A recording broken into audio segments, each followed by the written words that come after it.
দরজা খুলে দেখবো তারে করবো তারে বিয়া বাজার ঘুরিয়ে ভালা মাছ জ্যান্ত তেলাপিয়া। এই দেখো 2 কেজি ওজন তেলাপিয়া। এই তেলাপিয়ার আজকে নতুন একটা রান্না দেখা ভাতে খুব টেস্ট হবে। বলে ঠাকুর মাছ জ্বলি রোজ রোজ রান্না দেখাবে না। 2 কিলো ওজনের তেলাপিয়া কাটবো কি করে সেইটা ভাবছি।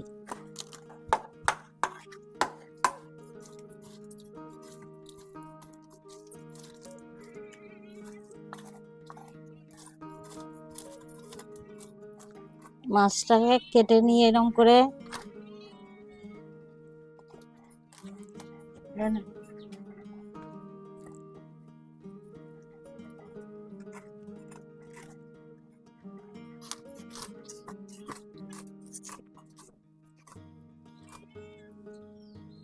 ধুয়ে নেব ভালো করে।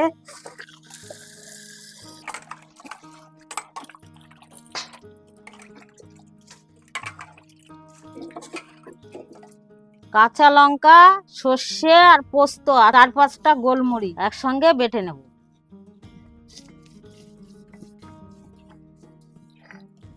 সর্ষে বাটা হয়ে গেছে, তুলে নিলাম। তেলাপিয়ার ঝাল ঝোল বানানোর জন্য প্রথমে আমি ব্যবহার করব তেলাপিয়া মাছ। আর মশলার মধ্যে ব্যবহার করব 3টে শুকনো লঙ্কা আর কালো জিরে, 5টা কাঁচা লঙ্কা নামানোর সময় দেবো, 1 চামচ ধনের গুঁড়ো, 1 চামচ জিরের গুঁড়ো, 6 থেকে 7টা রসুন কোয়া, 1/2 চামচ চিনি, 1/2 চামচ লঙ্কার গুঁড়ো আর 1 চামচ হলুদ গুঁড়ো আর স্বাদ মতন লবণ, সর্ষে বাটা, কাঁচা লঙ্কা, পোস্ত বাটা আর এই যে সর্ষের তেল। হলুদ দিয়ে দিচ্ছি মাছে, দিয়ে এবার ভালো করে মেখে নেব। মাখা হয়ে গেছে, এবার কড়াইতে তেল দিয়ে দিচ্ছি। তেল গরম হয়ে গেছে, এবার তেলে মাছগুলো ছেড়ে দেব। এবার উল্টে দিচ্ছি এক সাইড। মাছ ভাজা হয়ে গেছে, নামিয়ে দিচ্ছি। এবার শুকনো লঙ্কা ফোড়নে দিয়ে দিলাম, কালো জিরেটা দিয়ে দিচ্ছি, রসুন গুলো দিয়ে দিলাম, নাড়িয়ে চাড়িয়ে এবার টমেটো কুচিটা দিয়ে দেবো।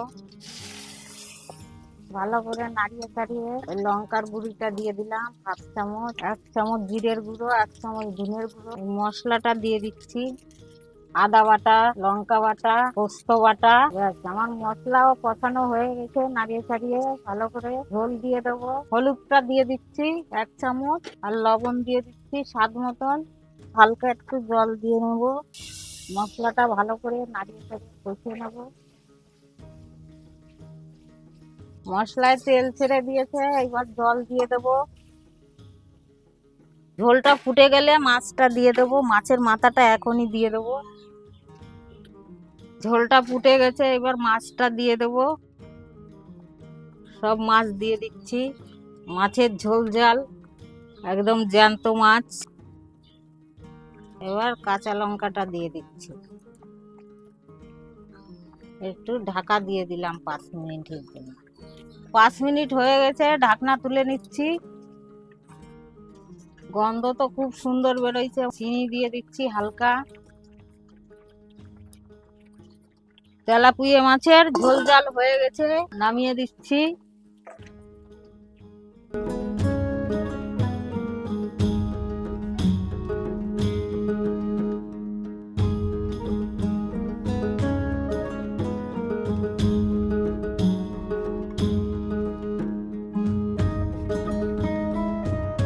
জ্যান্ত তেলাপিয়া বড় মাথাটা আমি নইছি।